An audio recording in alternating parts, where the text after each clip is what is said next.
On those lights, but that may be the problem. We're done with that.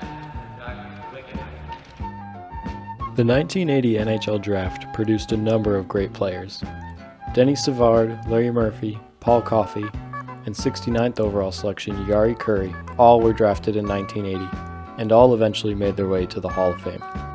Not to mention many other recognizable names like Bernie Nichols, Andy Moog, Steve Larmer, and most importantly, the holder of the greatest name in hockey, Håkan Lube. But one player from this draft stands out. A player who had the potential to join hockey royalty, but after 3 magical years, never reached the same heights again. This is the story of Barry Pederson.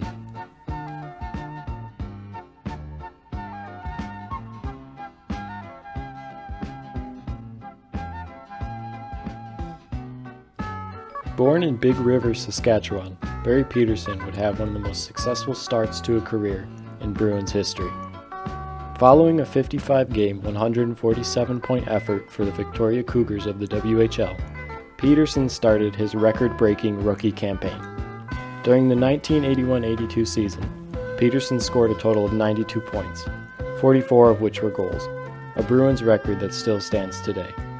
He finished third in rookie scoring behind Neil Broughton and an 18-year-old Dale Hawerchuk, and finished second in Calder voting, losing out to Hawerchuk. Pederson would build off of his outstanding rookie year, netting 46 goals and 61 assists for a total of 107 points in 77 games. These numbers were good enough to lead an Adams Division-winning Bruins squad and to put him tied with Marcel Dionne for 5th in league scoring, ahead of players such as Mark Messier, Jari Kurri, and Ron Francis. The following season was a similar story, with Pederson again leading the Bruins in scoring, this time finishing 6th in the league with 116 points. His 77 assists on the campaign put him 3rd in the NHL, behind only Paul Coffey and Wayne Gretzky.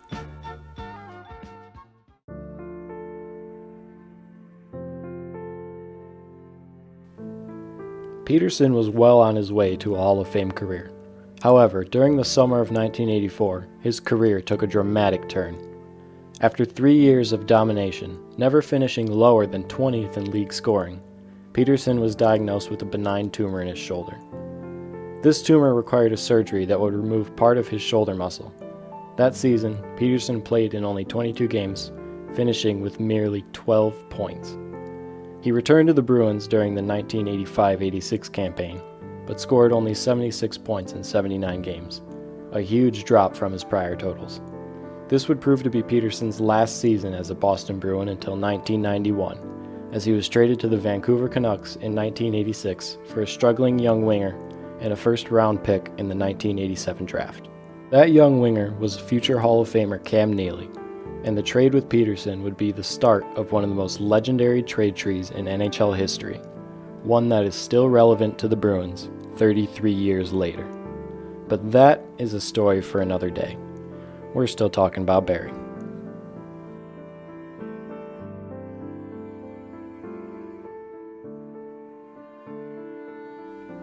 Following the trade to Vancouver, Pederson was still a very effective player. Scoring identical numbers to his previous season in Boston, Pederson posted 76 points in 79 games in his first year as a Canuck, while also being named Team MVP. He would post similar numbers in the 1987-88 season, scoring 71 points in 76 games. At this point, things were getting tense in Vancouver, as Neely was finally delivering on his potential, scoring 3 consecutive 65-plus point seasons, while simultaneously bringing a physical domination to his game. The 1988 NHL season would be the turning point for both players. Neely led the Bruins with 37 goals and 75 points, while establishing himself as the premier power forward in the NHL. Naturally, the Vancouver media started to make comparisons between Pederson and Neely, and the pressure started to rise. Unfortunately, Pederson failed to produce. Scoring a disappointing 41 points in 62 games, Vancouver was looking to move on from Pederson and put the trade behind them.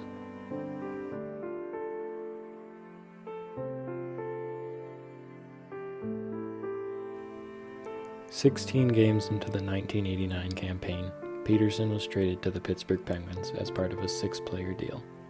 And for Pederson, the slide from stardom would continue. Scoring only 31 points in 54 games, Pederson had gone from a potential Hall of Famer to a bottom six forward, playing only a few minutes a game. The following season was even worse, as Pederson found himself watching most games, playing in only 46 contests. However, there was a silver lining, as the Penguins won the Stanley Cup in 1991, giving Pederson the chance to have his name engraved in hockey history. In November of 1991, Pederson was once again traded. This time, he was dealt to the Hartford Whalers in exchange for future considerations. He played in only 5 games for the Whalers, netting 2 goals and 2 assists before being released by the team. Pederson would re-sign with the Bruins later in the 1991 season, but he failed to improve, scoring only 9 points in 32 games. He was sent down to the AHL to play for the Maine Mariners. This would be the end for Pederson. He retired after the 1991 season at the age of 31, 1 year removed from raising the Stanley Cup.